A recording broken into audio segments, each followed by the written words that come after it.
விஜய் வந்து அங்கிள்னு தான் கூப்பிடுறாரு. Stalin uncle, what uncle is very wrong uncle.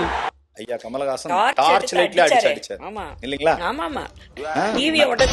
அப்படிப்பட்டாரு. இந்த திமுகவுக்கும் தாவேகாவுக்கும் தான் போட்டி, ஜோசப் விஜய்க்கும் உதயநிதி ஸ்டாலினுக்கும் தான் போட்டிங்கிற மாதிரி ஒரு நேரேட்டிவ் செட் பண்றதுக்கான முயற்சியில் இருக்கிறாங்க. தமிழக வெற்றி கழகத்தினுடைய மக்கள் சந்திப்பு. நீ எங்க மக்களை சந்திச்ச? மக்கள் சந்திப்புன்னா என்ன?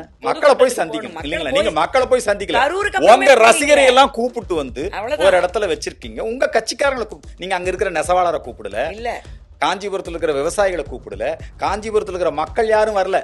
எல்லாருக்கும் நிரந்தரமான வீடு இருக்கணும். இவருடைய பேச்சுல என்ன சொன்னார்னா, எல்லோருக்கும் வீடு, எல்லாருக்கும் கல்வி. முதல்ல உங்க கல்வி நிலையத்துல என்ன ஃபீஸ் வாங்குறாங்கன்னு தெரியுமா மிஸ்டர் விஜய்? நான் கேக்குறேன், விஜயும் கேக்குறேன், அவங்க அப்பாவையும் கேக்குறேன். திரு ஜோசப் விஜய் கடுமையான திமுக எதிர்ப்பு அங்கிள் நல்லா பேசிட்ட இந்த பக்கம் ஜனநாயகன் படத்தை யாருக்கு கொடுத்திருக்காரு? Sun TV. அங்க இறந்து போன நெரிசலில பலியான அந்த உயிர்களுக்கு என்ன?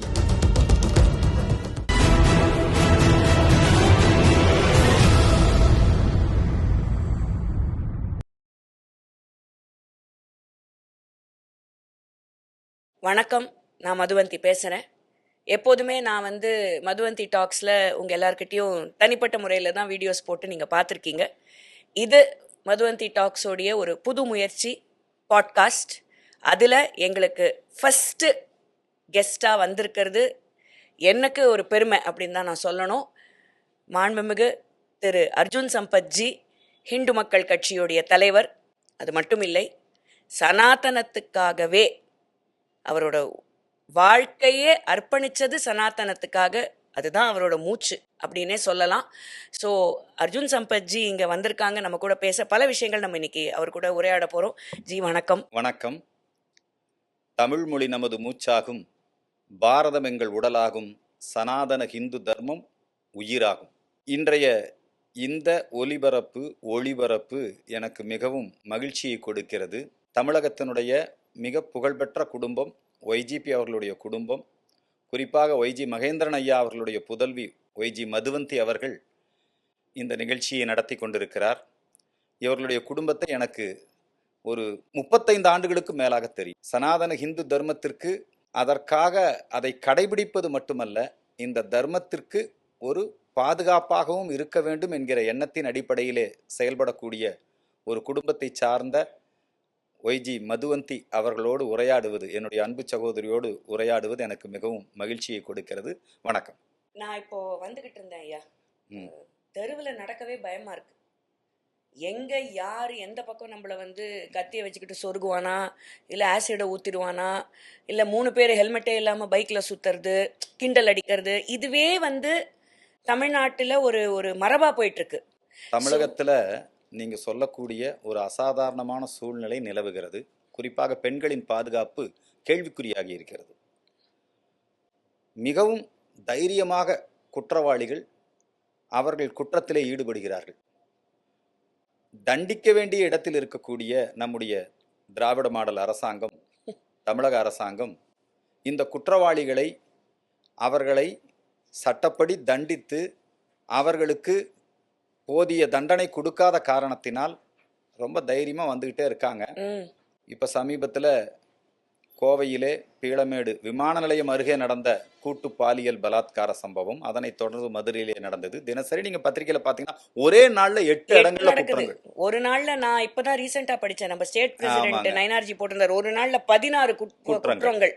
என்னது இது? இந்த தமிழகம் பெண்களுக்கு மிகவும் பாதுகாப்பான மாநிலம். ஜெயலலிதா அம்மா போன்ற ஆளுமைகள் ஆட்சி புரிந்த இந்த இடத்துல பெண் போலீசாருக்கே பாதுகாப்பு இல்லைங்கிற நிலை இந்த இடத்துல ஏற்பட்டிருக்கிறது. அதுவும் இப்ப நீங்க பாத்தீங்கன்னா வாக்காளர் பட்டியல் சிறப்பு சீர்திருத்தம், எஸ்ஐஆர், ஒரு பக்கம் திமுக அரசு இதை எதிர்த்து போராட்டம் நடத்துகிறது. உச்சநீதிமன்றம் போன உடனே உச்சநீதிமன்றம் தலையில குட்டி அனுப்பிச்சிருச்சு. இதை தடை செய்ய முடியாது. தேர்தல் கமிஷன் தனது கடமையை செய்கிறது. தேர்தல் ஆணையம் தமிழக அரசு ஊழியர்களை பயன்படுத்தி தான் அது நடத்துது.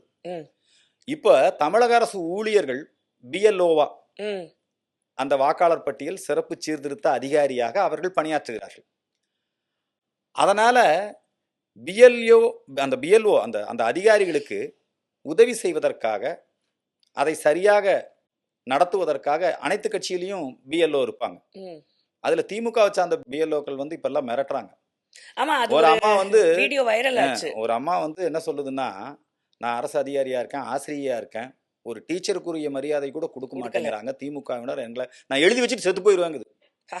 இன்னொரு இடத்துல பிஜேபியினுடைய அந்த வாக்குச்சாவடி அதிகாரி அவரை பார்த்து திமுக அதிகாரி மிரட்டுறாரு. என்னன்னு, தொலைச்சு போடுவோம் உன்னை, அடுத்து இன்னும் 8 மாசத்துல நாங்க தான், ம். நீ எப்படி நடமாடுவேன்னு பார்ப்போம், இப்படி மிரட்டுறாரு. இது மாதிரி தமிழகம் முழுக்க இந்த தேர்தல் ஆணைய ஊழியர்களை மிரட்டி தங்களுடைய ஆட்சி அதிகாரத்தை, அரசியல் செல்வாக்கை பயன்படுத்தி அவங்க கைக்குள்ள வச்சுக்கிட்டு திமுகவுக்கு சாதகமான வாக்காளர்களை மட்டும் சேர்த்துறது. ஏடிஎம்கே பிஜேபிக்கு ஓட்டு போடக்கூடிய வாக்காளர்களை அவங்க பட்டியலில் இருந்து நீக்கிறது. Correct. இந்த முயற்சியை தொடர்ந்து செய்யறாங்க. இந்த முயற்சி ஏற்கனவே இது புதுசா திமுகவுக்கு தேர்தல் தில்லுமுள்ளு இதெல்லாம் புதுசு கிடையாது. அதை சொல்லுங்க. இந்தியாவுக்கே வழிகாட்டக்கூடிய ஒரு கட்சி இந்த தேர்தல் தில்லுமுல்லுகள்ல, திருட்டோட்டு போடுவதுல இதெல்லாம் வந்து தலைச்சிறந்த கட்சி அப்படின்னா அது திமுக தான். அதுக்கு தான் அந்த பரிசு. நம்பர் 1 மாநிலம்னு சொல்றாங்கல்ல, நம்பர் 1 கட்சி தேர்தல் தில்லுமுல்லு கட்சின்னா அது திமுக தான். இப்போ இவங்க என்ன பண்ணாங்கன்னா, கடந்த முறை கோவையிலே நாடாளுமன்ற தேர்தலின் போது இவங்க எப்பவுமே தேர்தல் வேலைகளை முன்கூட்டியே ஆரம்பிச்சிருவாங்க. எப்படி ஆரம்பிச்சிருக்காங்க? இப்ப உங்களுடன் ஸ்டாலின் வீடு வீடா போறது. இந்த 4 வருஷமா போகல, இப்ப போறாங்க. போய் என்ன பண்றாங்க, உங்களுடைய ஆதார் கொடுங்க, உங்களுடைய வாக்காளர் அடையாள அட்டை கொடுங்க, உங்களுக்கு அரசு திட்டங்கள் வந்து சேர்ந்துருக்குதா, அந்த வாக்காளர் பட்டியல் பார்த்தா போறான். அப்பவே அதையும் சரி பண்ணிக்குவாங்க. யார் ஓட்டு போடுவாங்க, யார் நம்மகிட்ட பணம் வாங்கியிருக்காங்க, யார் இந்த திட்டத்துல பயன் அடைஞ்சாங்க, யார் எதிர்கட்சி, யார் ஆளுங்கட்சி, இதெல்லாம் எடுத்துக்குவாங்க. ஒரு ஓடிபி கொடுங்கன்னு கேட்கறாங்க. நல்ல வேளை நம்மால் ஒருத்தர் நீதிமன்றத்துக்கு போய் இப்ப அந்த ஓடிபி கொடுப்பதை தடை செய்தார்கள். இந்த உங்களுடன் ஸ்டாலின்ங்கிறதே அரசு எந்திரத்தையே இந்த தேர்தல் பணியில் ஈடுபடுத்துவதுதான். இதுல வந்து அவங்க வந்து பீகார் எலெக்ஷனை பத்தி கமெண்ட் வேற. அதாவது தேர்தல் ஆணையமே பிஜேபிக்கு சாதகமாக வேலை செய்து எஸ்ஐஆர் ரிவிஷன் வந்து ஓட் சோரி, மொத்தத்துல வந்து சீட் சோரி, திருட்டிலையும் ஈடுபடுவது யாருன்னா திமுக. அதுதான் அண்ணாமலை அவர்கள் தேர்தலிலே போட்டியிட்ட போது நாடாளுமன்ற தேர்தலில் 2 அமைச்சர்களை அங்க இன்சார்ஜா அனுப்புனாங்க. அவங்க 3 மாசத்துக்கு முன்னாடியே போய் வாக்காளர் பட்டியல் எடுத்துட்டு போய் அவங்க யாரெல்லாம் பிஜேபிக்கு ஓட்டு போடுவாங்களோ அவங்களுக்கு வாக்காளர் அடையாள அட்டை இருக்கு. பல பேர் வெளிநாடு அல்லது வெளியூர் பணி நிமித்தமா வெளியிருப்பாங்க. அந்த வீடு பிஜேபி ஓட்டுன்னா ஏறத்தாழ 30,000 பேர் வாக்காளர் அடையாள அட்டை உள்ளவர்கள். திமுக அவங்க ஓட்டை திருடுச்சு. ஓட்டு திருட்டு நடந்தது கோவை நாடாளுமன்ற தொகுதியில. அவங்க வந்து என்ன பண்ணாங்கன்னா, அந்த வாக்காளர் அடையாள அட்டையோடு வந்தபோது இவங்க பிஜேபி ஓட்டர்ஸ், இவங்களுக்கு ஓட்டு போட முடியாது அப்படின்னு திருப்பி அனுப்புனாங்க. 30,000 பேர்த்துக்கு மேல பாதிக்கப்பட்டாங்க. இந்த பீகாருக்கெல்லாம் முன்மாதிரி ஓட்டு திருட்டுன்னு சொல்றாங்க இல்லையா, அதை முதலில் செய்தது, இதற்கு முன்பாகவே செய்து கொண்டிருப்பது திமுக தான். இதை தயவு செஞ்சு புரிஞ்சுக்கணும்.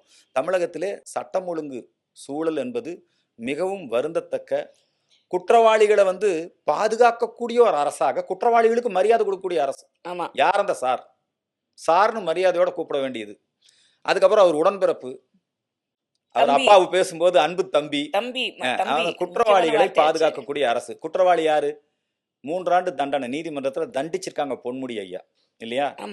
அவரை வந்து இன்னைக்கு பாதுகாக்கக்கூடிய அரசு. அவருக்கு கட்சி பதவியை திருப்பி கொடுக்குறாங்க. கனிமொழிக்கே ரொம்ப சங்கடமாய் போச்சு. இப்படி போய் சைவம் வைணவம்னு ரொம்ப கேவலப்படுத்திருக்காரு. அதனால வருத்தப்பட்ட உடனே கட்சி பதவி மட்டும் பறிச்சாங்க. அதுக்கப்புறம் இப்ப என்ன பண்ணாங்க, திரும்ப அதே மாதிரி செந்தில் பாலாஜி குற்றவாளிகளை பாதுகாக்கக்கூடிய அரசு. நேரு இன்னைக்கு வந்து நீங்க பாத்தீங்கன்னா மிஸ்டர் 888 crores 888 கோடி ஊழல் அவர் நேரு.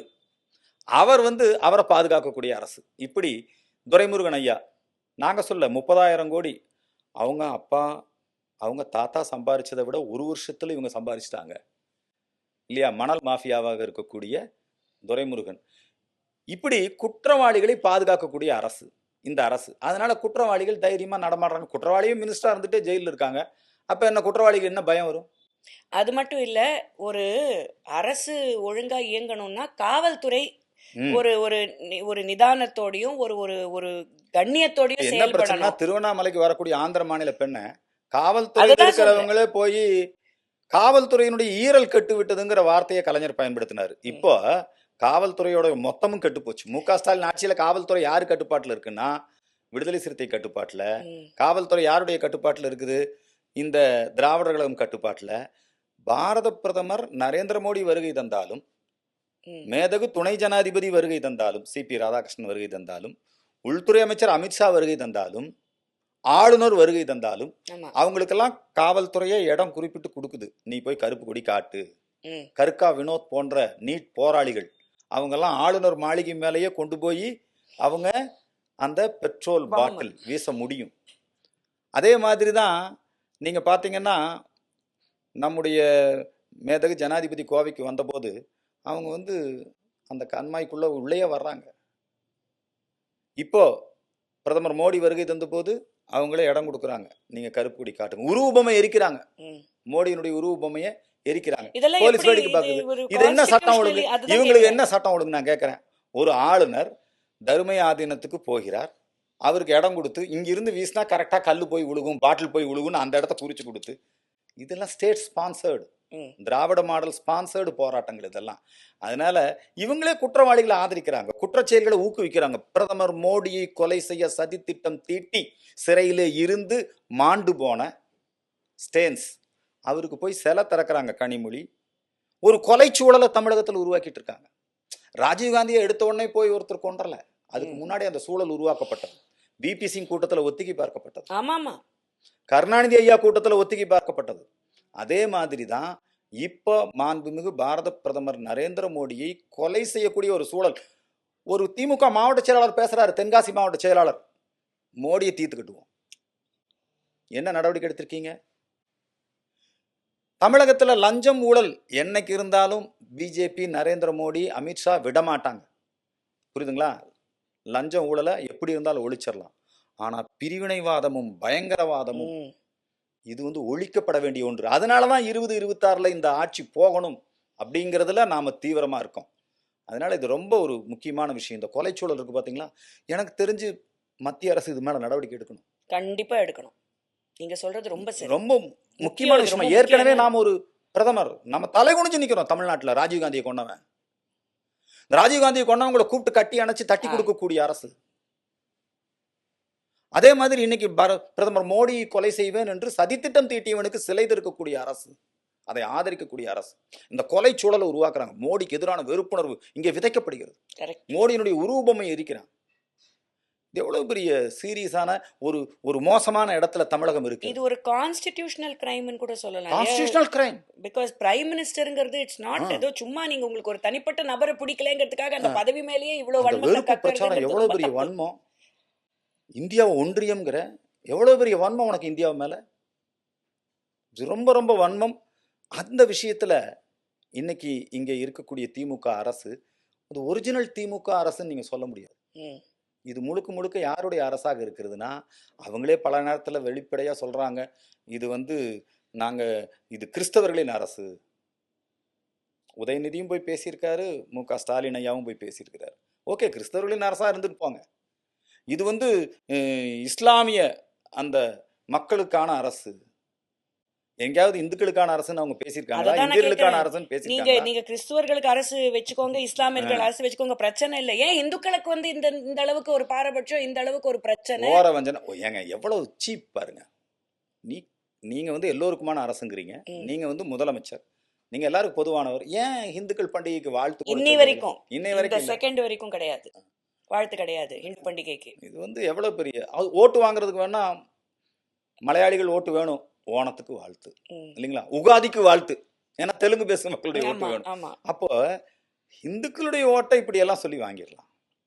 ஆனா முஸ்லீம்கள் ஓட்டுன்னா இவங்க போய் முஸ்லீமாவே மாறிடுவாங்க போல் இருக்குது. முஸ்லீம்களை ஆதரிப்பது என்பது வேறு. கரெக்ட். நீங்க டெல்லியிலே நடந்த அந்த துயரமான சம்பவம், கார் குண்டு வெடிப்பு, அந்த சம்பவத்துல அத கூட என்ன பண்றாங்கன்னா, தேர்தலுக்கு தேர்தல் மோடி வெடிகுண்டு வைக்கிறாரு, அமித்ஷா வந்து இது பண்ணிருப்பாரு அப்படின்னு இங்க இருக்கிற சுந்தரவள்ளி, இங்க இருக்கிற திருமாவளவன் பேசுறாரு. எவ்வளவு பெரிய வெறுப்பு பிரச்சாரத்தை அவர்கள் இங்க செய்து கொண்டிருக்கிறார். அதுதான் ஒரு தனிப்பட்ட மனிதர் மேல இருக்கிற அந்த வன்மத்தை எப்படி அது என்னதான் தப்பு பண்ணிட்டாரு மோடி, அதான் எனக்கும் தெரியலங்க. விவசாயிகளுக்கு, இயற்கை விவசாயிகளுக்கு அந்த மாநாட்டுல வந்து பங்கெடுத்து கொண்டு, நீங்க அந்த விவசாயிகள் சாதாரணமான ஆளுங்க இல்லைங்க. ஆமா, இந்த விவசாயிகள் எல்லாம் தான் டெல்லியில போராடினாங்க. மோடி கொண்டு வந்த 3 வேளாண் சட்டங்களுக்கு எதிராக யாரெல்லாம் போராட்டம் நடத்தினார்களோ அவர்கள் தான் இன்றைக்கு மனம் மாறி மோடி விவசாயிகளுக்கு செய்யக்கூடிய நன்மைகளை தமிழக விவசாயிகளுக்கும் சென்றடைய வேண்டும் என்பதற்காக அந்த விவசாயிகள் தான் இன்னைக்கு மாநாடு நடத்தினாங்க. அதுவும் ஆனா கோயம்புத்தூர்ல இவர் தான் நடந்துச்சு. இவர் அந்த நேரத்துல அதை திசை திருப்புற மாதிரி மெட்ரோ ஒரு வாரத்துக்கு முன்னாடி எழுதின கடிதத்தை மெட்ரோ அது வந்து கோவை மதுரை இது இரண்டும் புறக்கணிக்கப்பட்டு விட்டது, ஆமா, அந்த கடிதத்தை முழுமையா வெளியிடணும். அது புரியுதுங்களா? எப்படி பண்ணுவோம்? ஒரு பகுதியை மட்டும் இது ஒரு இதுதான் இது ரொம்ப மோசமான வேலை. தப்பான உண்மையிலே வேலை நீங்க பாருங்க, சென்னை மெட்ரோவுக்கு ஏறத்தாழ 30,000 கோடி ரூபாய்க்கு மேல மத்திய அரசு கொடுத்திருக்கு. கொடுத்திருக்கு. அதுவும் என்ன, நீங்க செகண்ட் மத்திய அரசுடைய பங்கு தான் அதிகம். அல்ல, நீங்க செகண்ட் ஃபேஸ நீங்க குடுக்க வேணாம், நாங்களே நாங்களே பண்ணிக்கிறோம்னு கொடுத்துக்கிறோம்னு சொல்லிட்டு சொல்லிருக்காங்க. அதுக்கப்புறம் பண்ண முடியலன்னு இப்ப திருப்பி போய் என்னங்கறாங்க, கால்ல விழுந்தீங்க. மதுரை நீங்க குடித்து இருக்கிற திட்ட அறிக்கை ரொம்ப தப்பு, ரொம்ப ரொம்ப ஐயோ, பல இதெல்லாம் ஓட்டைகள் அதுல இருக்குது. ஆமா, ஆனா நீங்க என்ன பண்றீங்க, மோடிக்கு எதிரான ஒரு வெறுப்பு பிரச்சாரத்தை நீங்க இங்க பண்றீங்க. இது ரொம்ப தவறு. இந்த விஷயத்தை வந்து மாற்றி அமைக்கணும். மத்திய அரசு இது விஷயத்துல நடவடிக்கை எடுக்கணும். இதான் ரொம்ப என்னுடைய ரொம்ப கருத்து. முக்கியம். மத்திய அரசு எனக்கு தெரிஞ்சு ஆச்சு ஐயா, நவம்பர் 4வது வாரம் வந்துருச்சு. இதுக்கு மேலேயும் மத்திய அரசு வந்து பீகார் எல்லாமே நல்லபடியா ரொம்ப சக்சஸ்ஃபுல்லா ஹிஸ்டாரிக்கா முடிஞ்சிருக்கு. நிறைய இடங்கள்ல பீகார்ல ரிவிஷன் ரொம்ப கம்மியான, அதாவது ரொம்ப கம்மியா செய்யப்பட்ட அந்த எஸ்ஐஆர் ரிவிஷன் இடங்கள்லயும் இந்த என்டிஏ கூட்டணி தான் போன ஜெயிச்சிருக்கு. முறை பதிவு செய்யப்பட்ட வாக்குகளை விட இப்ப வாக்காளர் பட்டியலிருந்து பெயர் நீக்கம் என்பதை மட்டும் தான் பேசுறாங்க. அதுல ஏறத்தாழ 60 லட்சத்திற்கும் மேற்பட்ட வாக்காளர்களை சேர்த்திருக்கிறாங்க. எக்ஸாக்ட்லி. வாக்காளர்கள் அதிகமா ஆர்வமா வந்து வாக்களிச்சிருக்காங்க. நீக்கம் புரியுதுங்களா? யாரு? போலி வாக்காளர்கள் அததான் ஒழிக்கப்பட்டிருக்கிறார்கள். சொல்ல வந்தேன். அவங்களுக்கு என்ன மரணம் அடைந்தவர்கள் அது நீக்கப்பட்டிருக்கிறார்கள். பயம் என்னன்னா, 2026 நீங்க பாத்தீங்கன்னா சடனா செத்தவெல்லாம் உயிரோட வந்துருவான். ஏப்ரல்ல இங்க சிவாஜி கணேசன் ஐயா ஓட்டையை ஓட்டையே போட்டாங்க. போட்டாங்களே, அதுல அதனால தேர்தல்ல அது அந்த மாதிரி எல்லாம் தெளிவா இருப்பாங்க. நடக்கும். அந்த பயம் தான் இப்போ எஸ்ஐஆரை பார்த்து. சனாதனம் அப்படிங்கிறது நம்மளுக்கு அது வந்து நம்மளுடைய உயிர் மூச்சு. நீங்க முதல்லயே சொன்ன மாதிரி அது ஒன்றும் கெட்ட வார்த்தை கிடையாது. It's a way of life. it is not a religion. First இவங்க எல்லாம் இப்படி பேசுனதுனாலதாமா 5 மாநில தேர்தல்ல தோத்தாங்க. அதுதான் சொல்ல வந்தேன். புரியுதுங்களா? இங்க இப்ப வந்து பீகார் வெற்றிக்கும் ஒரு முக்கியமான முக்கியமான காரணம் பங்கு எங்கால இங்கிருந்து அங்க போய் பிரச்சாரம் பண்ணதுதான். அதுதான் சொல்ல வரேன். இவங்க தான் வந்து ஸ்பெஷல் பிஜேபி ஃபிளைட் பிடிச்சு ஸ்டார் போயிங்க. Star campaigners. ஆமாங்க. மெயின் ஸ்டார் கேம்பெயினர் ராகுல்ங்க. ஆமா அதுக்கு அடுத்தது இப்ப இவங்க வந்திருக்கிறாங்க. ஆமா ஆமா தமிழ்நாட்டுல இவங்க வந்து இப்படி ஒரு வெறுப்பு வந்து விதைச்சு வச்சிருக்காங்க. தொடர்ந்து நம்முடைய பாரத பிரதமர் மோடி அவர்களுடைய சுற்றுப்பயணம், நம்முடைய மாநில தலைவர் திரு நயினார் நாகேந்திரன் அவருடைய சுற்றுப்பயணம், அண்ணாமலை அவர்களுடைய சுற்றுப்பயணம், இதெல்லாம் வந்து இன்னைக்கு தமிழகத்துல மக்கள் மத்தியில பெரிய விழிப்புணர்வு ஏற்படுத்தியிருக்கு. கண்டிப்பா. இந்த திமுக அரசுக்கு எதிரான அந்த மனோநிலையில மக்கள் இருக்கிறார்கள். என்னன்னா திமுக அப்படி மக்களுக்கு எதிரா இருக்குது, மக்கள் விரோத அரசா இருக்குது. அதனால இங்க வந்து அதிகமாக இப்போ வந்து பிஜேபி, ஏடிஎம்கே, எடப்பாடி எங்க போனாலும் இப்ப நல்ல கூட்டமா. கிரவுண்ட் லெவல்ல இப்ப நமக்கு ரியாலிட்டி எல்லாருமே அதுதான். வந்து இப்போ ஒரு இது பண்ணிட்டு இருக்கிறாங்க. ஒரு விஜய் அவருக்கு மட்டும்தான் கூட்டம் கூடுது அப்படிங்கிற மாதிரி சொல்லிட்டு இருக்காங்க. கிடையவே கிடையாது. இப்போ நம்முடைய என் மக்கள் யாத்திரை அண்ணாமலை அவர்கள் நடத்தின நிகழ்ச்சிக்கு பார்த்தீங்கன்னா ஒரு மிகப்பெரிய, அவர் ஒன்றும் திரைப்பட நடிகர் கிடையாது, கரெக்ட். அவர் ஒன்றும் பெரிய கருணாநிதி மாதிரி பேச்சாளர் எழுத்தாளர் அப்படியெல்லாம் இல்லை. ஆனாலும் மக்கள் வந்து ஒரு நல்ல லீடர்ஷிப் வேணும், பிஜேபி இங்கே வேணும், மோடியினுடைய ஆட்சி இங்கே வரணும்னு நினைக்கிறாங்க. அதே மாதிரி எடப்பாடி அவர்களுடைய தமிழகம் மீட்போம், மக்களை காப்போம் அந்த யாத்திரைக்கும் நீங்க எங்க பார்த்தாலும் நல்ல மிகப்பெரிய அளவுல ஆமா கூட்டங்கள் கூடுது. ஆனா ஒரு நடிகராக திரு விஜய் அவர்களுக்கு கூட்டம் கூடுவதை வைத்துக்கொண்டு இப்போ அவங்க வந்து ரொம்ப ஸ்ட்ராட்டஜிக் பண்றாங்க. எப்பவுமே டிஎம்கே வந்து ஒவ்வொரு தேர்தலுக்கும் பிஜேபி ஏடிஎம்கே பக்கம் வாக்குகள் போயிடக்கூடாது, இளைஞர்கள் போகக்கூடாதுங்கிறதுக்காக ஒரு நடிகரை திடீர்னு இறக்குவாங்க. கடந்த முறை மக்கள் நீதி மையம் ஐயா கமலஹாசன் இவங்க 2 பேர் வந்தாங்க. இது என்னங்க, விஜய் வந்து அங்கிள்னு தான் கூப்பிடுறாரு, ஆனா நம்மாளு ஐயா கமலஹாசன் டார்ச் லைட்ல அடிச்சாரு ஆமா இல்லைங்களா? ஆமா ஆ, டிவியை உடைச்சாரு. அப்படி அப்பேற்பட்ட ஆளு. இப்ப இவர் விஜய் வந்து அங்கிள்னு தான் கூப்பிட்டுருக்காரு. ஆமா அதே எங்க அண்ணன் வைகோ போன்றவர்களுக்கெல்லாம் ரொம்ப கோவம் வருது, அங்கிள்னு சொல்லலாமாங்கிறாங்க. இந்த திமுகவுக்கும் தாவேகாவுக்கும் தான் போட்டி, ஜோசப் விஜய்க்கும் உதயநிதி ஸ்டாலினுக்கும் தான் போட்டிங்கிற மாதிரி ஒரு நேரேட்டிவ் செட் பண்றதுக்கான முயற்சியில் இருக்கிறாங்க. ஆனா உண்மை அதுவல்ல, கரெக்ட் உண்மை அதுவல்ல. இங்க மு.க. Stalin versus Edappadi Palaniswami, correct. புரியுதுங்களா? இண்டி கூட்டணி வெர்சஸ் தேசிய ஜனநாயக கூட்டணி, அந்த சூழல் தான் இங்க இருக்குது. ஆனா தன்னுடைய ஊடக பலத்தால இன்னைக்கு தாவேகா திமுகவினுடைய பின்னணியில், திமுகவுக்கு எப்பவுமே நிறைய டூல் கிட்ஸ் இருக்காங்க, எந்த நேரத்துல எந்த காயை எப்படி நகர்த்தணும். இப்ப பாருங்க, தாவேகா மாதிரியே தீவேகா கொண்டு வந்திருக்காங்க, திராவிட வெற்றி கழகம். நம்ம என் அன்பு சகோதரர் மல்லை சத்யா அவர்கள் இன்றைக்கு அந்த கட்சியை துவக்கியிருக்கிறார். அவரு என்னங்கிறாருன்னா, அவரும் மத்திய அரசை எதிர்க்கிறாரு, எஸ்ஐஆரை எதிர்க்கிறாரு, திராவிடம் பேசுறாரு, சனாதனத்தை எதிர்க்கிறாரு. ஆ. உதயநிதியும் இதே கருத்து தான், அப்ப ஜோசப் இவங்களுக்குள்ள விஜயும் என்ன அதே கருத்து அப்ப தான். இவங்களுக்குள்ள என்ன சண்டை? இவங்களுக்குலாம் எஜமான அறிவாலயம் தான். ஆ. எல்லாம் மவுண்ட் ரோடு மகாவிஷ்ணுன்னு ஒரு காலத்துல ஹிந்து பத்திரிகை சொன்னாங்க. இப்ப மவுண்ட் ரோடு மகாவிஷ்ணு யாருன்னா திமுக தான், அறிவாலயம் தான். இவங்க தான் இவங்களை ஏக்குறாங்க. நீங்க பாருங்க, கமலஹாசன் கடுமையான திமுக எதிர்ப்பில் இருந்தபோது அவர் அதுக்கப்புறம் என்ன பண்ணாருன்னா விக்ரம் படம் ம்.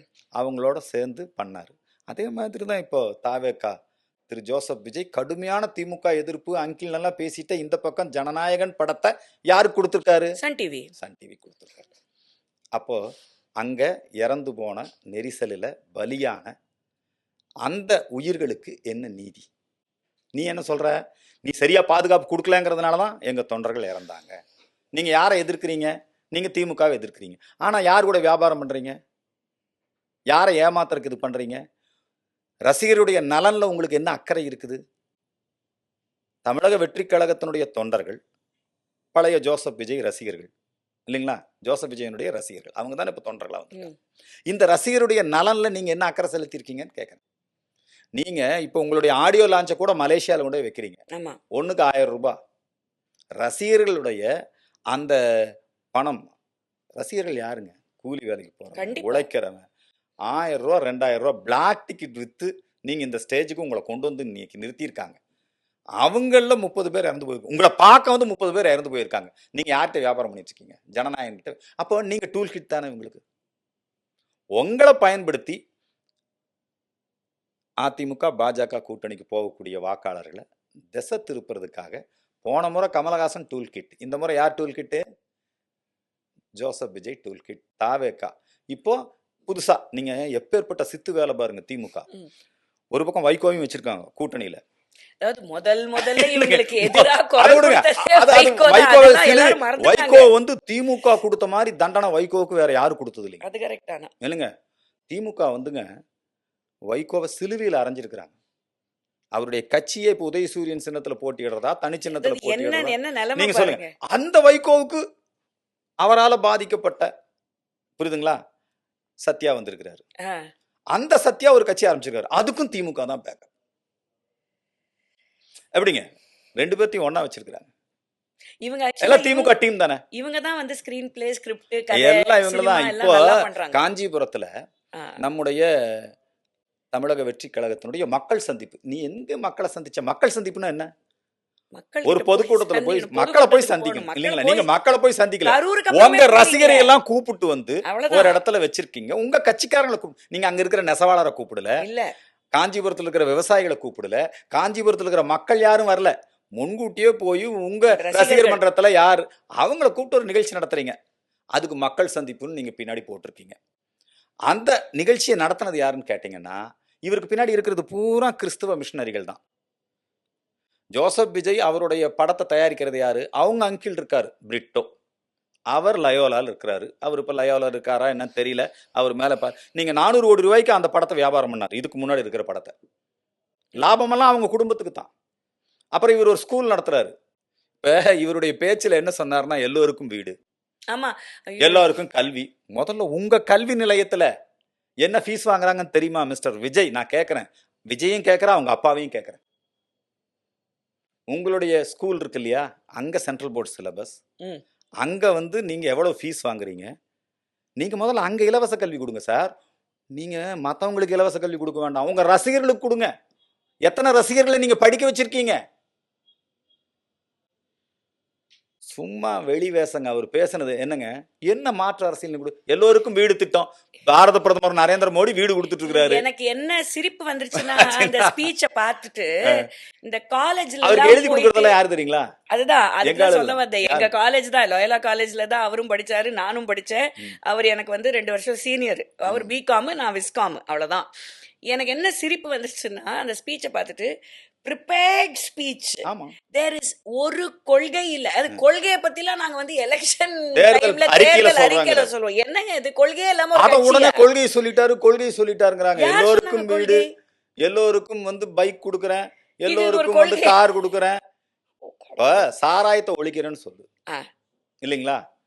அதுக்கப்புறம் லஞ்ச ஊழல் இல்லாத ஒரு நிர்வாகம் கொடுப்பேன்னு சொல்லுங்க, இல்லைங்களா? சட்ட ஒழுங்கு உங்க கொண்டு வரேன்னு உங்க சொல்லுங்க. வளர்ச்சி திட்டங்கள் என்னன்னு சொல்லுங்க. சட்டம் ஒழுங்கு, பெண்களுக்கு பாதுகாப்பே உங்க ரசிகர்கள் இருந்தானே கொடுக்கணும். ஆமா, முதல்ல அங்கதானே கொடுக்கணும். முதல்ல நண்பா நாங்க- நண்பிங்கிறீங்களே எப்ப நீங்க பார்த்தாலும். நண்பா நண்பி என்ன பேச்சு, என் நெஞ்சில் குடியிருக்கும் அப்படின்னு எங்க ரசிகர்களுக்கெல்லாம் சந்தோஷமா இருக்கு. ஓ, நம்ம அவர் நெஞ்சிலேயே வீடு கொடுத்துட்டாரு, 10க்கு 10 கொடுத்துருக்கிறாரு, நெஞ்சில் குடியிருக்கும். அதனால விஜய வந்துமா அழகா திமுக பயன்படுத்துது. நீங்க நிறைய பேர், நான் இந்த விஷயத்த சொல்லும்போது விஜய் வந்து திமுகவினுடைய ஏ டீம்னு சொன்னேன். ம், அதுக்கப்புறம் திமுகவினுடைய டூல் கிட்னு சொல்லியிருக்கேன். ம். இந்த திமுக வந்து ஆதவ அர்ஜுன் முதல்ல யாருக்குமா வேலை செஞ்சுட்டு இருந்தாரு? விசிகே. திமுகவுக்கு வேலை செஞ்சாரு. திமுக மா, அப்புறம் விசிகே. அதுக்கப்புறம் விசிகே. ஆதவ அர்ஜுன் யாருமா? லாட்டரி நம்முடைய சகோதரர் மார்ட்டினுடைய மாப்பிள்ளை, மாப்பிள்ளை. இல்லைங்களா? மார்ட்டின் யாருமா?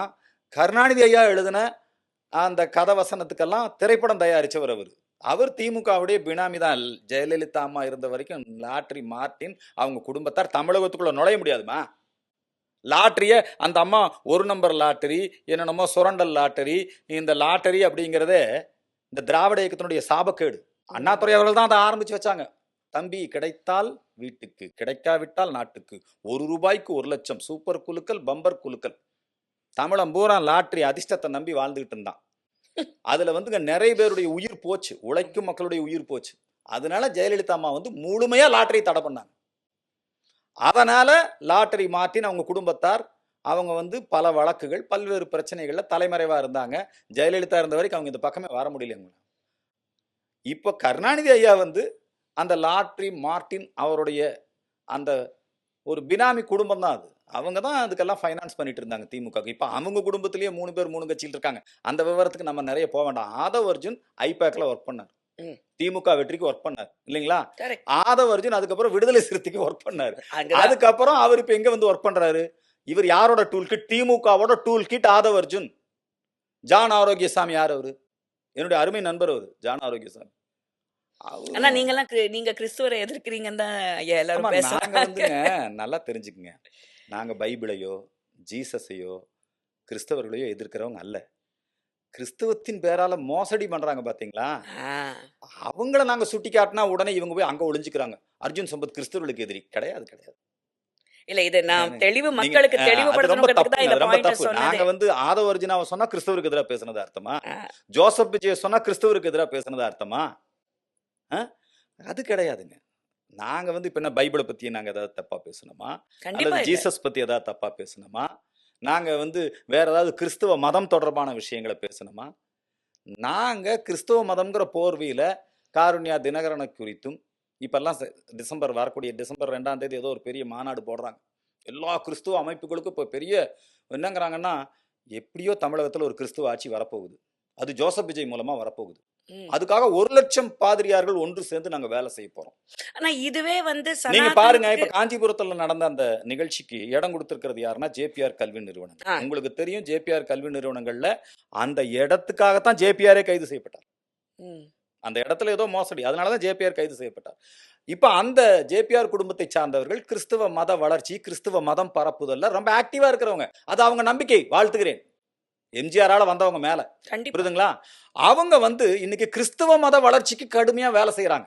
அவங்க என்ன பண்றாங்கன்னா ஜோசப் விஜய் கட்சிக்கு ஸ்பான்சர் பண்றாங்க. ம். லயோலா இருக்கக்கூடிய பிரிட்டோ, அதே மாதிரி லண்டன்ல இருக்கக்கூடிய கிறிஸ்துவ சபைகள், இவங்க எல்லாம் கன்னியாகுமரி டயோசிஸ், இவங்க எல்லாருமே இன்னைக்கு எல்லா இடத்துலையும் இந்த வேலைகளை துவக்கிட்டாங்க.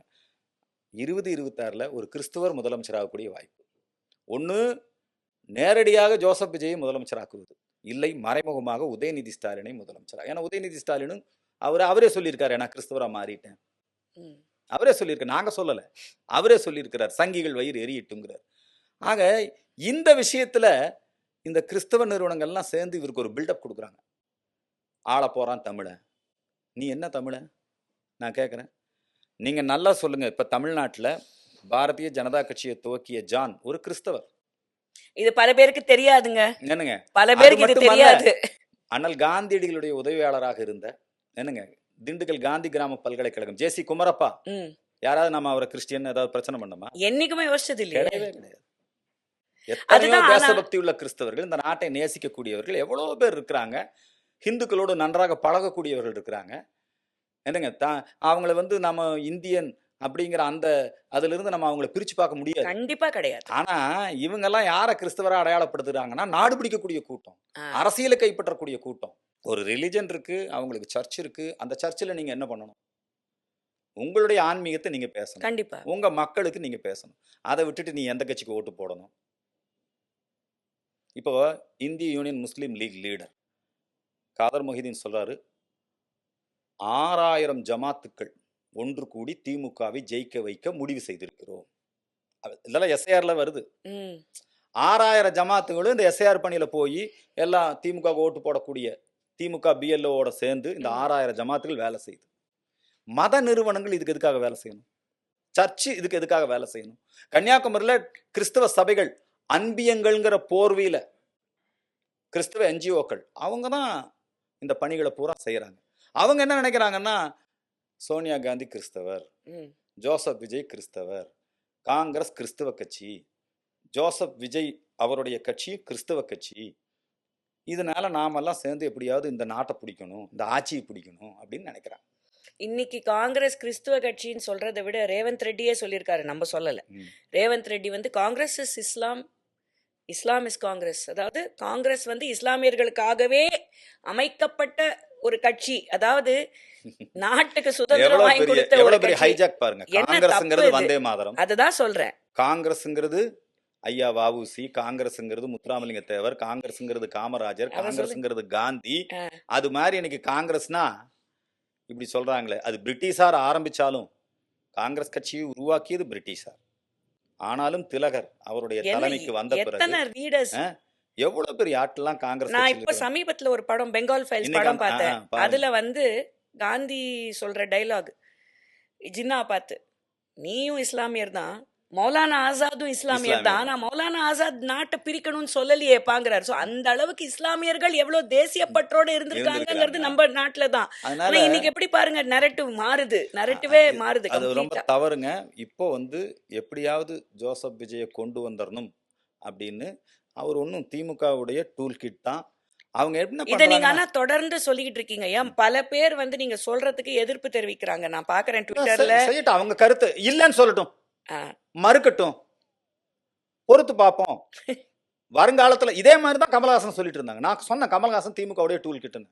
நீங்க அதை முதல்ல இருந்தே சொல்லிட்டீங்க. ஆமா, ப்ரூவ்டு, ப்ரூவன்.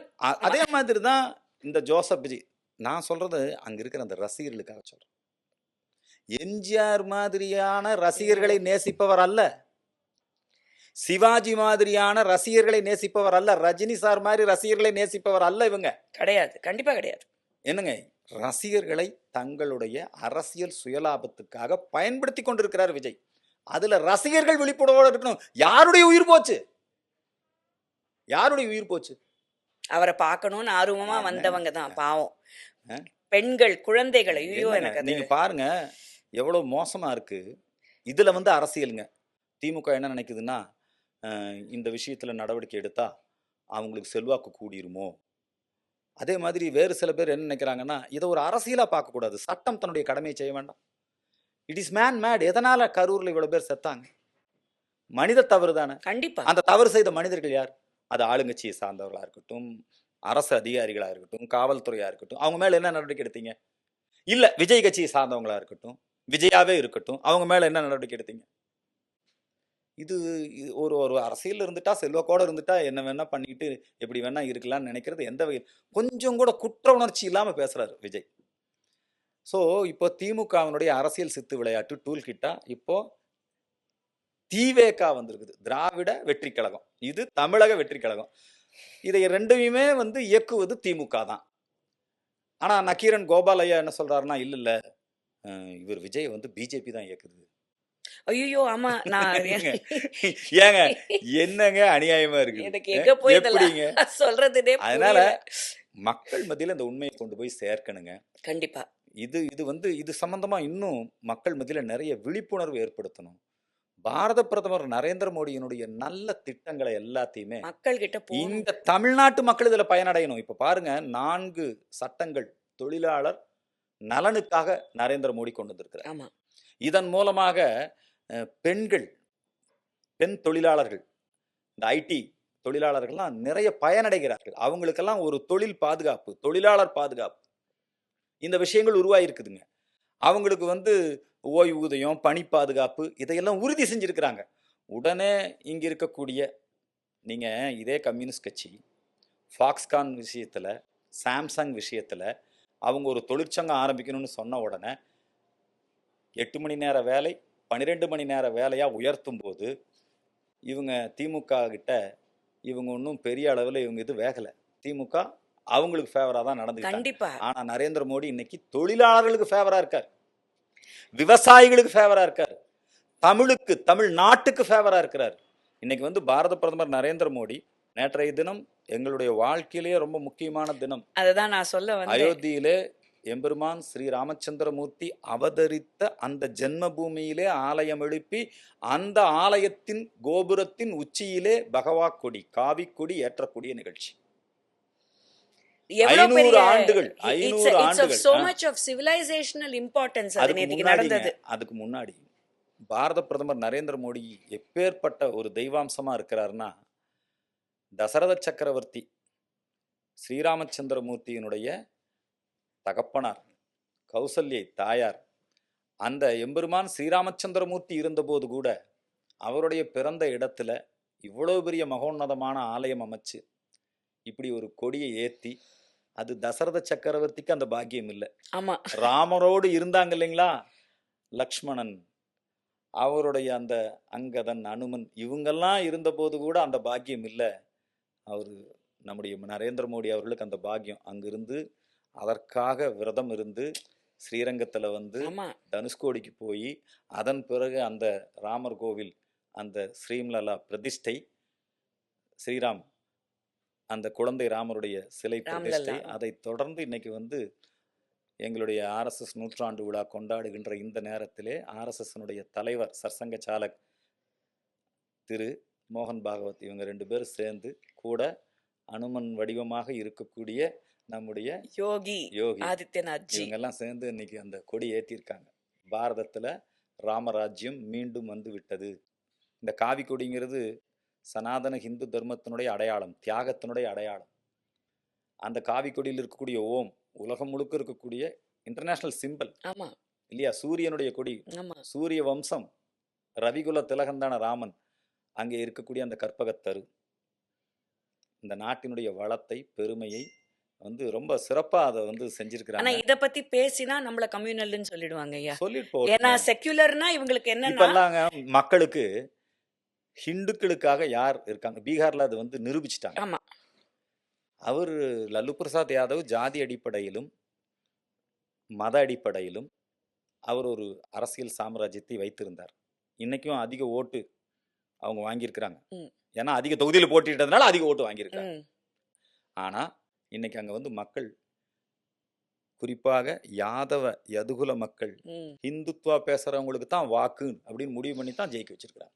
அது வந்து நம்ம அக்ராஸ் த நார்த் பாக்குறோம். இப்போ டெல்லியில கூட, டெல்லி எலெக்ஷனுக்கு கூட பாத்தீங்கன்னா எந்த மாநிலத்துக்கு நீங்க போனீங்களாலும் இந்த ஹிந்து ஓட் கன்சாலிடேஷனுங்கிறது ரொம்ப பெரிய விஷயமா நடக்கப்பட்டிருக்காங்க அங்க இருக்கிற மக்கள். அதனால அவங்க எல்லாம் வந்து இன்னைக்கு நம்ம நாடு, நமக்குன்னு இருக்கிற ஒரு நாடு இந்த நாடு, இது ஒண்ணுதான், இந்த நாட்டை பாதுகாக்கணுங்கிற எண்ணம் அங்க வந்திருக்கு. ஆனா இங்க நம்முடைய தமிழகத்துல மட்டும் கடந்த 70 ஆண்டுகளாக இவங்க வந்து ஒரு நேரேட்டிவ் செட் பண்ணி வச்சிருக்கிறாங்க. இது திராவிட நாடு, இது தமிழ்நாடு தனிநாடு அப்படிங்கிற மாதிரியான ஒரு நேரேட்டிவ் செட் பண்ணி வச்சிருக்காங்க. அது கொஞ்சம் கொஞ்சமா இன்னும் இங்கே ஹிந்து தான் மெஜாரிட்டி. இந்த ஹிந்து மெஜாரிட்டியா இருக்கிறதுனால தான் இந்த தமிழ்நாடு இன்னைக்கும் வந்து சிறுபான்மையினருக்கு பாதுகாப்பான நாடாகவும், கண்டிப்பா இந்த தமிழ் மாநிலம் இந்த ஹிந்துக்கள் பெரும்பான்மையா இருக்கிற காரணத்தினால தான் இன்னைக்கும் கடவுள் இல்லைன்னு சொல்றவங்களும் இங்க இருக்கலாம், என்னங்க கம்யூனிஸ்ட் பேசுறவங்களும் இங்க இருக்கலாம். அதுக்கெல்லாம் என்ன காரணம்னா இங்க ஹிந்து மெஜாரிட்டி ஸ்டேட். முஸ்லீம் மெஜாரிட்டி ஸ்டேட் ஆயிட்டா கடவுள் இல்லைன்னு சொல்ல முடியுமா? காஷ்மீர்ல போய் தீக்க ஆரம்பிக்க முடியுமா? காஷ்மீர்ல போய் நீங்க வந்து கம்யூனிஸ்ட் கட்சி ஆரம்பிக்க முடியுமா? முடியாது. இது பல பேருக்கு புரியறது இல்ல. அது நீங்க உடனே வந்து நம்மள நீங்க வந்து நம்ம வந்து சனாதனி, சங்கி, அப்புறம் வந்து கம்யூனல், நீங்கெல்லாம் வந்து நம்முடைய மதவாதம் நீங்க நம்முடைய பரப்புறீங்க. நம்முடைய சங்க காலம் அது சனாதன தர்மத்தினுடைய காலம் தான். சங்க காலம்னா என்ன? அறம், பொருள், இன்பம், வீடு, பேரு, மாதா, பிதா, குரு, தெய்வம், இல்லைங்களா? சனாதனம்னா பசு பாதுகாப்பு. இப்ப பாருங்க, எங்க பார்த்தாலும் நம்முடைய அன்பு சகோதரர் திரு சீமான் அவர்கள் மாநாடு நடத்துறாரு. மாடுகளுக்கு மாநாடு. எனக்கு ரொம்ப மகிழ்ச்சி. இது நடத்த வேண்டியது யாரு? நாங்க நடத்தணும். பல வருஷமா நடத்திட்டு இருக்கிறோம். மாடுகளுக்கு மாநாடு. அப்புறம் தண்ணீர் மாநாடு, மலைகளுக்கு மாநாடு. தண்ணீர் மாநாடு நாங்கள் ஏற்கனவே நடத்திட்டோம். தாமிரபரணி புஷ்கரம் நடத்திட்டோம், காவிரி புஷ்கரம் நடத்திட்டு இருக்கோம். தண்ணீர் பாதுகாப்பு, நீரெல்லாம் கங்கை, நிலமெல்லாம் காசி, மண்ணெல்லாம் திருநீர், கல்லெல்லாம் சிவலிங்கம். இதுதான் சனாதனம். தண்ணீரை பாதுகாக்கிறது, மரங்களை பாதுகாக்கிறது. இன்னைக்கு அயோத்தியில ராமர் கோயில்ல பறக்கிற கொடியில மரம் இருக்குது. மரங்களை பாதுகாக்கிறதுக்கு மாநாடு சனாதனம். அது மட்டுமல்ல, கடலை பாதுகாக்கிறதுக்கு மாநாடு. பார்க்கடல்ல எம்பெருமான் பள்ளி கொண்டு இருக்கிறார் இல்லைங்களா? ஆனா அவர் பேச்சு ஒண்ணு கேட்கும்போது அடடே. ஆனா அவருடைய செயல் என்ன? யாசின் மாலிகை கூட்டிட்டு வர்றாரு இங்க. எதுக்காக? அவரும் பிரபாகரனும் ஒண்ணு, காஷ்மீர் விடுதலையும் ஈழ விடுதலையும் ஒண்ணு. இந்த யாசின் மாலிக் பத்தி முந்தா நேத்து சொல்றாங்க, அவர் நம்முடைய விமானப்படை அதிகாரியை சுட்டு தள்ளியவர், ஹிந்துக்களை சுட்டு கொன்றவர். அவன் யாசின் மாலிக்கை வந்து இவர் இங்க கூப்பிட்டு வந்து நிகழ்ச்சி நடத்துறாரு. கோயம்புத்தூர்ல குண்டு வச்ச பாட்சாவை போய் அப்பாங்கிறார். ஆச்சுங்களா? கிறிஸ்தவர்களுடன் உரையாடல், இஸ்லாமிய தலைவர்களுடன் உரையாடல், சிறை கைதியெல்லாம் விடுதலை செய்யணும். மாடு வளர்க்கறதே திங்கிறதுக்கு தான். சீமானுடைய ரொம்ப பிரபலமான டைலாக். மாடு வளர்த்துறதே எதுக்காக? சாப்பிட்றதுக்கு தான். இவங்களை போய் நாம் தமிழருங்கிறாங்களே, இது என்னங்க அநியாயமா இருக்குது? தமிழ் இளைஞர்கள், தமிழ் உணர்வாளர்கள், அவங்க விழிப்புணர்வோடு இருக்கணும். ஒரு என்டர்டைன்மெண்ட்டாக நீங்கள் சீமானுடைய பேச்சை கேளுங்க.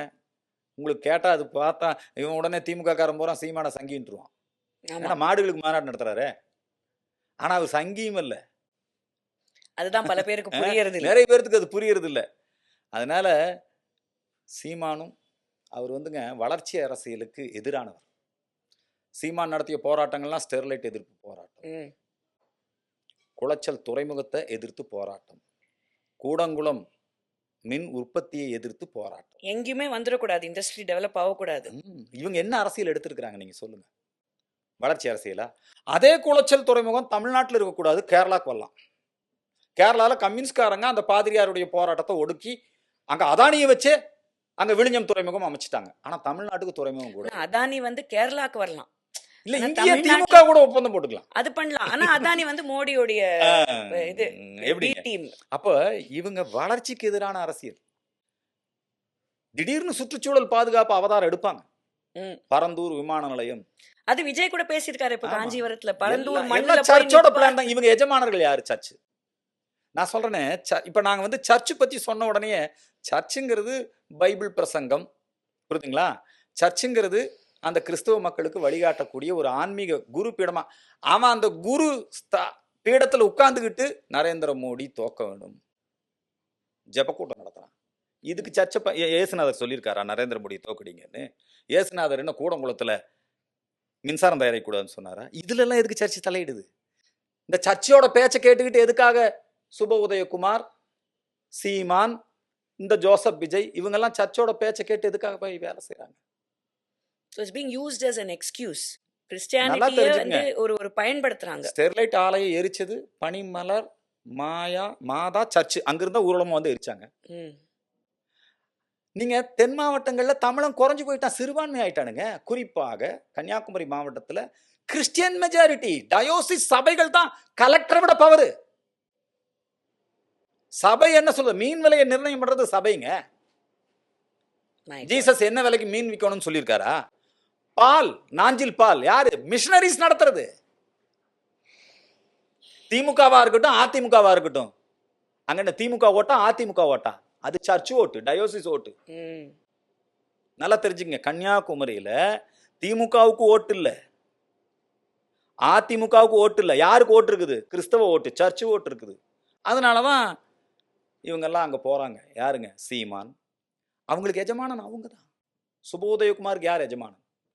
பாதிரியார் மைக்கேல் ராஜ். செபஸ்டியன் சீமானுக்கு யார் எஜமான்? அவங்க. ஆனா வெளியே பார்த்தா மாட்டை காப்பாத்துறேன், மலைகளை காப்பாத்துறேன், தமிழை காப்பாத்துறேன், தமிழீழம். பிரபாகரன்லாம் தாலி கட்டி திருமணம் செய்து கொண்டவருங்க. திருப்போரூர் முருகன் கோயிலில் திருமணம். இன்னும் அவருடைய படத்தை நான் காட்டுறேன். இவன் தாலி அறுக்கும் போராட்டம் நடத்துறவன். திராவிட கழகம் யாரு? பிரபாகரன் படத்தையும் ஈவேரா படத்தையும் ஒன்னா போட்டுக்கிறான். வெக்கம் இல்லை உனக்கு? இங்க வள்ளுவர் படத்தையும் ஈவேரா படத்தையுமே ஒண்ணா ஒண்ணா போடுறாங்க. போடுறாங்களே. நீங்க அப்புறம் என்னங்க என்னங்க அதை நீங்க விட என்ன? பேசுறீங்க? அதை விட என்ன வேணும்? அதனால இவங்கெல்லாம் நம்முடைய தமிழ் மக்கள் மத்தியில குழப்பத்தை ஏற்படுத்தக்கூடிய, குழப்பத்தை மட்டுமல்ல வெறுப்பு அரசியலை, வளர்ச்சிக்கு எதிரான அரசியலை விதைக்கக்கூடியவர்கள். எனக்கு பிரபாகரனும் யாசின் மாலிக்கும் ஒண்ணா நான் கேட்கிறேன். ஐயோ, ரொம்ப தப்பான கம்பேரிசன். இது ரொம்ப ரொம்ப இது தப்பான நாம் comparison. தமிழர் இதை செய்யறாங்க. நாம் தமிழர் கட்சியில் இருக்கக்கூடிய இளைஞரணி அவங்க சிந்திக்கணும். மொத்தமாவே தமிழகத்துல இருக்கிற இளைஞர்கள் இந்த ஜென்சி அப்படின்னு இப்ப சொல்லிக்கிட்டு இருக்கிற கூட்டம் இப்ப சிந்திக்க புதுசா ஆரம்பிக்கணும். வருதுமா அந்த ஜென்சின்னு சொல்றாங்க இல்லைங்க. இது கண்டிப்பா சிந்திக்கணும். ஏன்னா இப்ப இது ஒண்ணு அது ஆரம்பிச்சாங்க. ஆதவர்ஜுனா என்ன சொல்றாருன்னா, ஆமா, விஜய கைது பண்ணிட்டா எல்லா கல்லூரி மாணவர்களும் திரண்டு வந்து திமுக வீட்டுக்குள்ள பூந்துருவாங்கங்கிறாரு. நேபாள் மாதிரி நேபாள் ஜென்சி மாதிரி போராட்டம் வந்துரும், நடக்கும். ஜென்சி வந்துரும், ஆமா. அது வந்துரும், இது எப்படி இப்படி வந்துரும். நீங்க வன்மையை நீங்க இப்படி பேசுறவங்க மேல நடவடிக்கை எடுக்க திமுக பயப்படுறான் பாருங்க. ஆதவர்ஜுனாவை பார்த்து திமுக பயப்படுறான் பாருங்க. தமிழக வெற்றி கழகத்தை பார்த்து திமுக பயப்படுது. எதுக்கு பயப்படுறாங்க? நக்கீரன் கோபால் ரொம்ப வருத்தப்படுறாரு. இவங்க தான் வளர்த்தி விடுறாங்க. இந்த ஜென்சிங்கிற வார்த்தையெல்லாம் இருக்குல்லங்க, ஜென்சிங்கிற வார்த்தையை வச்சுக்கிட்டு இவங்க வந்து இளைஞர்களை தப்பா திசை திருப்புறதுக்கு முயற்சி பண்றாங்க. ஜோசப் விஜயா இருக்கலாம், சீமானா இருக்கலாம். இன்னைக்கு தமிழகத்துல வந்துங்க வருங்காலத்துல வரக்கூடிய தேர்தல்ல ஒரு 4 முனை போட்டி. இப்ப வரைக்கும் மும்முனை போட்டி கேள்விப்பட்டேன். இதுல ஆமா. 4 முனை இல்ல போட்டி. அவரு நீங்க இவரை கணக்குல வச்சுக்கிறீங்க. எதை? இண்டி கூட்டணி ஆ, திமுக, ம். தேசிய ஜனநாயக கூட்டணி அதிமுக, அதிமுக. அது இல்லாம இப்ப ஜோசப் விஜய், ஆ. அதுக்கப்புறம் நாம் தமிழர். ஓ, 4 முனை இருக்கா? 4. இந்த 4ல வந்து நீங்க மத்தது எல்லாமே இண்டி கூட்டணின்னு நேரடியா திமுக தலைமைதாங்கிற விஷயம் வேற. திமுகவினுடைய ஏஜென்ட்டுகளாக நேரடியாக மறைமுகமாக அந்த வழியில, ஏன்னா இவங்க எந்த கொள்கையும் வித்தியாசம் கிடையாது. ம். நாம் தமிழரும் எஸ்ஐஆரை எதிர்க்கிறாங்க, விஜய் ஜோசப் SIR விஜயும் எஸ்ஐஆரை எதிர்க்கிறாரு, எதிர்க்கிறாரு. இவங்களும் திமுகவும் எஸ்ஐஆரை எதிர்க்குது, இவங்களும் ஆளுநரை எதிர்க்கிறாங்க, அவங்களும் எதிர்க்கிறாங்க, அவங்களும் எதிர்க்கிறாங்க. நீட்டு, இப்படி எல்லா விஷயத்திலும் எடுத்துக்கங்க. எல்லாம் அப்படி அப்புறம் அந்த ஒரு வார்த்தை வச்சிருக்காங்களே, பாசிச பாஜக. பாசிச பாஜக, பாயாச பாஜக. 2026 இது வந்து தமிழ்நாட்டுக்கு ரொம்ப முக்கியமான ஒரு தேர்தலா தான் நம்ம பார்க்குறோம். ஏன்னா நீங்க சொன்ன மாதிரி இளைஞர்கள், இந்த ஜென்சி, இந்த முதல் முறை வாக்காளர்கள், எஸ்ஐஆர் ரிவிஷனுக்கு அப்புறம் உண்மையா இருக்கிற, உயிரோட இருக்கிற, தமிழ்நாட்டுல இருக்கிற வாக்காளர்கள், இவர்களெல்லாம் ஓட்டு போடக்கூடிய ஒரு சூழல் 2026 நம்மளுக்கு அமைய போகுது. இந்த 2026 தேர்தல் எந்த விதத்துல நல்லபடியா அமையணுங்கிறது நீங்க உங்க பார்வை. பீகார் தேர்தல் முடிவுகள் தாமா இதுலயும் எதிரொலிக்கும். அங்க எப்படி குடும்ப அரசியலுக்கு எதிராக மக்கள் வாக்களித்தார்களோ, லஞ்ச ஊழல் அரசியலுக்கு எதிராக, சட்டம் ஒழுங்கு சீர்குலைவு அரசியலுக்கு எதிராக எப்படி வாக்களித்தார்களோ, அதே மாதிரி தான் இங்கேயும் தமிழகத்திலையும் தமிழக வாக்காளர்கள் அதே மாடலை தான் இங்க வந்து பின்பற்ற போறாங்க. இந்த வாக்காளர்களை திசை திருப்பறதுக்கு தான் இப்போ இவங்களையெல்லாம் களம் இறக்கியிருக்கிறாங்க. திமுகவுடைய டூல் கிட்டுகளா இவங்கெல்லாம் வந்திருக்கிறாங்க. அது போக இந்த தமிழகத்தை மிகப்பெரிய கடன் சுமையில ஆழ்த்தி இருக்கக்கூடியது நம்முடைய மு.க. ஸ்டாலின் அவர்களுடைய திராவிட மாடல் அரசாங்கம். இது வரைக்கும் 11 லட்சம் கோடி ரூபாய் கடன். கடங்கார மாநிலமா தமிழ்நாடு இருக்குது. பழிய மத்திய அரசாங்கத்து மேல போட்டாச்சு. புரியுதுங்களா? இப்ப ஏழை மாணவர்களுக்கான அனைவருக்கும் கல்வி உரிமை திட்டத்துல தனியார் கல்வி நிறுவனங்கள்ல படிக்கிற 25% அந்த மாணவர்களுக்கு கல்வி நிதியை மத்திய அரசு ஒதுக்கியாச்சு. ஆனா ஏழை மாணவர்கள் வயிற்றில் அடிக்கக்கூடிய வகையில இன்னும் அந்த கல்வி நிறுவனங்களுக்கு கட்டணத்தை செலுத்தாம இந்த தமிழக அரசு ஏமாத்துது. தமிழக அரசு சென்னை மெட்ரோ ரயில் திட்டத்துக்கு 30,000 கோடி ரூபாய்க்கு மூலம் நேரடியாக ஒதுக்கியது. ஆனா இவங்க என்னங்கிறாங்கன்னா மதுரை, கோவை ரயில் நிலையங்கள்ல இவங்க தவறான திட்ட அறிக்கை கொடுத்துட்டு மத்திய அரசு நிதி ஒதுக்கல அப்படின்னு போய் பிரச்சாரம் பண்றாங்க. அதே மாதிரி தான் தமிழுக்கு செம்மொழி அந்தஸ்து. எங்க போனாலும் பாரத பிரதமர் நரேந்திர மோடி, காசி தமிழ் சங்கமம் இப்ப நடக்குது. எங்க போனாலும் மோடி தமிழுக்கும் உயர்தனி செம்மொழிக்கும் மிகப்பெரிய முக்கியத்துவம் கொடுக்கிறவர். செங்கோலை கொண்டு போய் பார்லிமெண்ட்ல ஆளுநர் அவர்கள் அதுக்கு செங்கோல். மேல நம்மளுக்கு என்ன வேணும்? இப்போ நம்முடைய அரசு செங்கோல் அரசு இல்லைங்களா? அந்த செங்கோல் ஆட்சி இன்னும் ஒரு 6 மாசத்துக்கு பிறகு இங்கே செங்கோட்டையில் இருக்கக்கூடிய செங்கோல் ஆட்சி இந்த செயின்ட் ஜார்ஜ் கோட்டை வள்ளுவன் கோட்டையாக மாறி இங்கேயும் வரப்போகுது. இப்போ இவங்க செம்மொழி பூங்கா அமைக்கிறாங்கிறாங்க. 200 கோடி ரூபாய்க்கு மேல செலவு செம்மொழி பூங்கால. முழுமையாக பணிகளை முடிக்காமையே அவசரமா பசுமை பகுதிங்கிறாங்க. ஆனா எங்க பார்த்தாலும் கட்டடமா கட்டி வச்சிருக்கிறாங்க. ஏற்கனவே தமிழகத்துல கோவையில கடந்த முறை ஐயா கலைஞர் அவர்கள் முதல்வராக இருந்தபோது செம்மொழி மாநாடு நடத்தி ஆட்சி இழந்தாங்க. ஏன்னா அது செம்மொழி மாநாடா நடக்கல. அது பட்டியலின மக்களுக்கு ஒதுக்குன அந்த தொகையை பட்டியலின மக்களுக்காக செலவிடாம அதை என்ன பண்ணாங்கன்னா எடுத்து இந்த ஆடம்பர செலவா தங்களுடைய குடும்பத்தை ப்ரொமோட் பண்ற, கனிமொழியை ப்ரொமோட் பண்ற மாநாடா அது நடந்தது. அப்போ புரியுதுங்களா? இப்போ நடக்கக்கூடிய இந்த செம்மொழி பூங்கா திறப்பு விழாலையும் நீ பாத்தீங்கன்னா நாங்க தொழிலதிபர்லாம் வந்துட்டாங்க, இங்க ஒரு தொழில் சூழல் இருக்கு, நாங்க உலகம் முழுக்க போய் மூலதனங்களை ஈர்த்து இருக்கிறோம், இப்படி எல்லாம் தவறான தகவலை கொடுக்குறாங்க. உண்மை என்ன என்று சொன்னால் நம்முடைய தமிழக அரசு கடனிலே மூழ்கி இருக்கிறது. இன்னும் கொஞ்ச நாள் போனா நம்ம அரசு ஊழியருக்கு கூட சம்பளம் கொடுக்க முடியாத சூழல் தான் இங்கே உருவாக போகுது. ஆனா இவங்க மத்திய அரசாங்கத்து மேல பழி போட்டுட்டு இவங்க மேல அரசு ஊழியர்கள் திருப்தியா இல்ல. இவங்க கடந்த முறை எதிர்கட்சியா இருந்த போது கொடுத்த வாக்குறுதி எல்லாம் எதுவும் நிறைவேற்றல. செவிலியர்கள், நர்ஸுகள் அவங்க திருப்தியா இல்ல, மருத்துவர்கள் திருப்தியா இல்ல, ஆசிரியர்கள் திருப்தியா இல்ல. நீங்க நம்முடைய தூய்மை பணியாளருடைய அந்த கஷ்டங்களை கேட்டீங்கன்னு வச்சுக்கோங்க, குப்பை வண்டியில சோறு கொண்டு கொடுக்குறாங்க. அதுதான் நான் சொன்னேன். இப்போ என்னோட ரீசன்ட் வீடியோல போட்டிருந்தேன், குப்பை வண்டியில எவ்வளவு போய் கேவலமா பட்டியலின மக்களை எவ்வளவு கேவலமா நடத்துறாங்க. நீங்க என்ன சமூக நீதி பேசுறீங்க? ஒரு சமூக நீதியும் கிடையாதுங்க. ஒரே சமூக நீதி என்ன, இவங்க நடத்துற தொழில் பூரா லாபத்தில் நடக்குதுமா? ஆமாமா. ஐயோ, கவர்மெண்ட் பட்ஜெட் இருக்கு இல்லையா, அரசு, அது அரசாங்கத்தினுடைய வரவு செலவு திட்டத்துல பாத்தீங்கன்னா நஷ்டம். ஆனா இவங்க நடத்தக்கூடிய இவங்க குடும்ப தொழில்கள் பூராமே லாபத்தில் இருக்குது. அதுமா இவங்க குடும்பம் மட்டும் இல்ல. இப்ப பாத்தீங்கன்னா KN நேரு அவர்கள் 44 லட்சம் அதாமா திருப்பதிக்கு போய் அன்னதானம் பண்ணிருக்கிறாரு. அப்புறம் இதே நம்ம ஐயா சிவாஜி கணேசன் திருப்பதி போன போது, திருப்பதி கணேசா திரும்பி போ, திமுகல இடம் இல்ல, ஏன் நேருவை திரும்பி போன்னு சொல்லுங்க பாக்கலாம். ஏன்னா நேரு திரும்பி போனா நீங்க அவங்க பினாமி, முதல் குடும்பத்துக்கு தேவையானதெல்லாம் கொடுத்துட்டு இருக்காரு, நேருவை நீக்க மாட்டாங்க.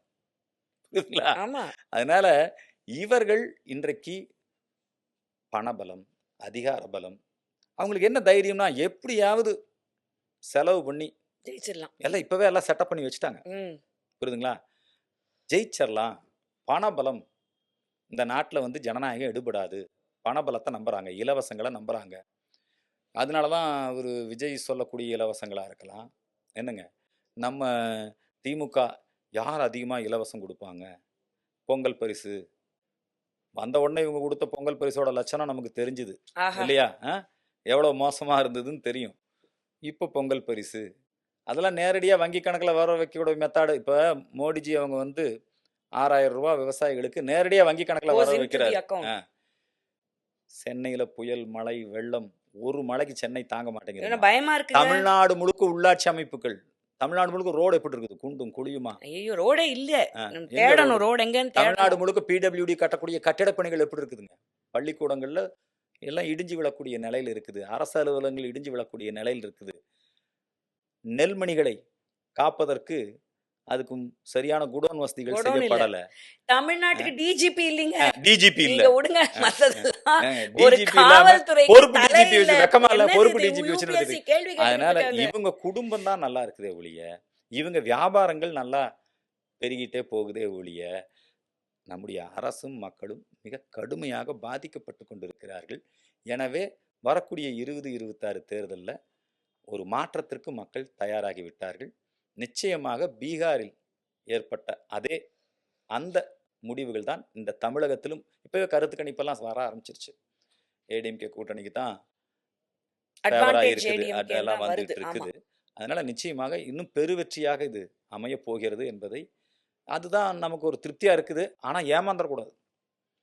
அதாவது இன்னிலேருந்தே ம். நம்ம வந்து கவனமா இருக்கணும். கவனமா என் இருந்து ஒரு இந்த ஓட் வேலைகள ஆல்சோ மேட்டர்ஸ் எஸ். அப்படிங்கிற அந்த இந்த ஃபோக்கஸோட எஸ்ஐஆர் நம்மலாம் செயல்படணும். இந்த விஷயத்துலலாம் வந்து திமுகவினுடைய மிரட்டலுக்கு, உருட்டலுக்கெல்லாம் பயப்படாம, ஆமா. நாம எல்லாரும் சேர்ந்து இந்த ஒர்க்க வந்து பண்ணணும். தமிழகத்துல ஒரு நல்ல மாற்றத்தை ஏற்படுத்த வேண்டும் என்பது என்னுடைய வேண்டுகோள். கண்டிப்பா என்னோட அப்பன் திருப்பரங்குன்ற முருகன், ம். பழனி முருகன், மருதமலை முருகன் எல்லாரும் சேர்ந்து இந்த மாற்றத்த குடுப்பாங்கன்னு நம்புறேன். இவ்ளோ நேரம் உங்களோட ரொம்ப பிஸி ஸ்கெட்யூல், நீங்க எவ்ளோ பிஸின்னு எனக்கு தெரியும். ஏன்னா நீங்க சுத்திக்கிட்டே இருக்கீங்க இந்த இந்த சனாதனத்துக்காகவும், தர்மத்துக்காகவும், மக்களுக்காகவும். ஸோ அந்த டைம் எனக்கு இந்த 1 ஹவர் நீங்க குடுத்தது ரொம்ப ரொம்ப நன்றி ஐயா. நன்றி. மீண்டும் சந்திப்போம். நன்றி. வணக்கம். வணக்கம். ஜெய் ஹிந்த். பாரத் மாதா கி ஜெய்.